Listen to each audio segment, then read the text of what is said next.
the what? Of the neutral axis. Okay.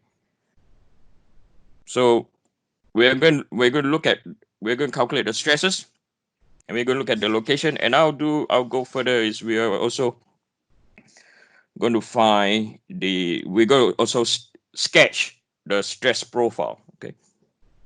So from here, we realize that the structure will deform in which way. Okay. So you somehow, for now, okay, you're going to sketch how the structure will deform. So because of how the load is acting, right, our structure will deform this way. So this is our deformation pattern. Okay, so this is a sketch of the deformation pattern. So we know if the deformation go that way, over here, this is the center of curvature. Now the center of curvature, if you don't want to determine it, it's up to you. It's not really important, but I just want to highlight where the center of curvature is. And we know that the moment is acting this way. Right? How is bend? The moment is acting that way. And from here, you can analyze that at the head of the arrow, of the moment arrow, this will be under compression, and the top will be under tensile or tension. Let's call it tensile. So from here, based on your analysis, you are very, very sure that point A, right, that stress at point A is going to be in tensile mode. Okay, so stress X at point A is going to be in tensile, and stress X at point D is going to be in compression. B, don't know yet. Why don't know yet? It all depends on the location of the centroid. It can be equal to 0, it can be tensile, and it can be compression. So I don't know. We don't know yet. Okay. So anything else? Okay. So that is what we have gathered. Okay. So have all this information ready already. When you're analyzing your structure, these are the things that will help you. Okay. Then what we have, we're going to draw transformation. So on this transformation, based on based on the clamp, this is my X, my Y, and then this is the rotation on the Z. Okay, and then if we were to base on the cross section, this will be my Y, and this will be my my Z, and over here this is the rotation of the X. So it's important that you get the transformation nailed out already. Okay, so as you can see over here, what we have now is we know that our structure is classified as eccentric, okay, symmetrical,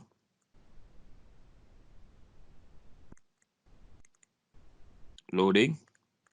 So we are aware that the formula we're going to use is stress X will be equal to P in the X direction divided by A, right, minus by, so the moment, right, you can see the rotation of the moment. So this is the rotation of the moment.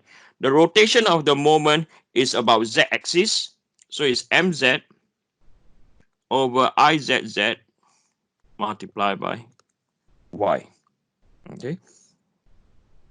So why we classify as symmetrical loading? So if I were to put a point down here, so this point is my alpha point, and this point is my beta point. Okay. So what we realize later on when we calculate, we realize that stress X at point A is equal to stress X at point alpha, and stress X at point B is equal to stress X at point beta. So for this case, it satisfies the condition of symmetrical loading or symmetrical bending.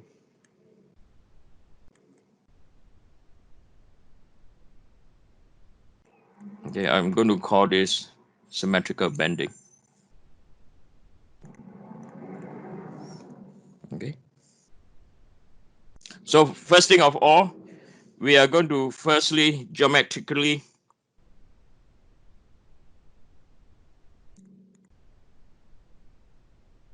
identify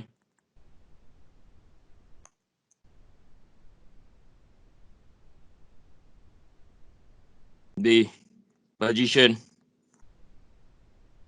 of the centroid.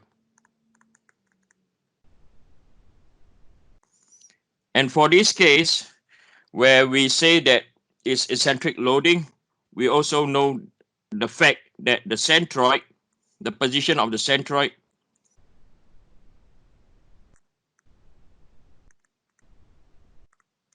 okay, the position of the centroid is not the same. Okay, it's not the same as the position of the neutral axis.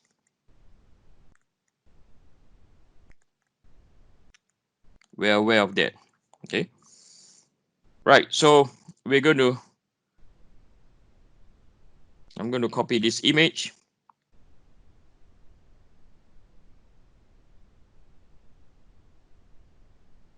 I'm going to paste. More important is I need this diagram over here. Right. So now I will advise you, because I've solved a lot of problems, right? I'll advise you for this problem over here, you should take the datum at the top. Okay, so the datum, so the symbol for datum is you're going to take the datum from the top. Okay, you're going to take the datum here, right? Why the datum has to be taken there? Okay, I will show you later why. Okay, but for now, my advice is to take the datum. If this is your neutral axis, I don't know where the centroid is. If this is the centroid, take the datum in the same site where the load is applied. Okay, so take the datum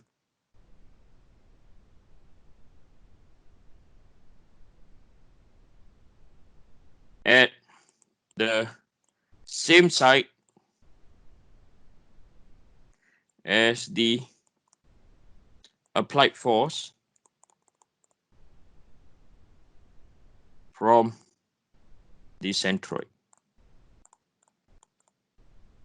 Okay, I don't want you all to take your datum down here. Okay, so what I don't want you to do is I will not advise you to do this. Okay, and I'll show you why later on. Okay, I don't want you all to do this. I much prefer you to do this, right? And this is to help you prevent from making mistake later on, right? So we're going to take the datum from the top, and this is where my y will be moving, right? So if I were to draw our transformation over here, this will be my y, and that's my z, and we were interested to find izz. So we are interested to find ZZ in like this axis. And like what I told you before, anything that's parallel to the axis of interest, for this case IZZ, this is my width. Anything that's perpendicular, that is going to be your depth. So we're going to divide this into two now. So we have this as section 1 and section 2. And over here is where we're going to take our reference from, our datum. Okay, that's where we're going to take our datum from. So we have section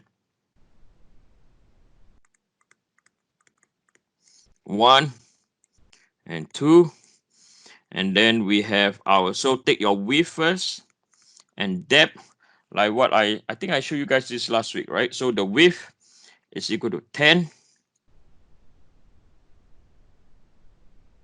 the depth is equal to 4, and for section number 2 is, so 20 minus 16, so sorry, for the other one the width is 4, the depth is 16, so this will come out to be 40. 16 times 4 is equal to 64. Then we come out with the individual neutral axis, okay, small y bar, the individual neutral axis. So this is 4 divided by 2. The next one is 4 plus by 16 divided by 2. So this is equal to 12. Okay, again, the datum is taken from the top. And finally, we have omega, or width, depth multiplied by y bar. So 40 times 2 is 80. And then we have 64 times 12 is equal to 768. Then you do the sum. It's a summation. So this is 104. And this is 768 plus by 80, 848. So from here, we can calculate our centroid. Okay, so I'll call this centroid. From the top, which is our y bar, is equal to 848 divided by 104. So 848. So it's equal to 8.153 or 8.154 millimeters. Okay, so as I mentioned before, this is the position of the centroid, not equal to the position of the neutral axis, for the fact, okay, that we are under what? Eccentric loading. Okay, so now we're going to find IZZ1 and IZZ2. So like how I taught you guys before, you don't need to see anything. The analysis is in this box over here, right? So IZZ, I'll write up the formula in case some of you forget. So IZZ is equal to BD cubed over 12 plus by area multiplied by the global centroid minus by individual section centroid squared. Okay, so IZZ will be equal to 10 4 cubed over 12 plus by area of 40. As I say, I'm not thinking now. Okay, so 8.154 minus by 2 squared. Okay, I just follow the sequence that I taught you guys last week. So this is equal to 1568.21 millimeters to the power 4. So this is also equal to 1568.21 times 10 to the power minus 12 meter to the power 4. So this is IZZ1. I do apologize, IZZ1. Then we proceed with IZZ2. So likewise, you have 4 16 cubed divided by 12 plus by 64 multiplied by 8.154 minus by 12 squared. Okay, so you have 2312 times, or millimeter to the power 4. So this will be equal to 23 12 times 10 to the power minus 12 meter to the power 4. Okay, so from here we have already compute our IZZ. So our IZZ will be equal to 3.8802 times 10 to the power minus 9 meter to the power 4. Now, I did forget to mention this. So we know that our centroid is 8.154, right? So looking at point B now, okay? Look at point B now. We know that stress X at point B, right, will also be in the what? Will also be in the tensile mode.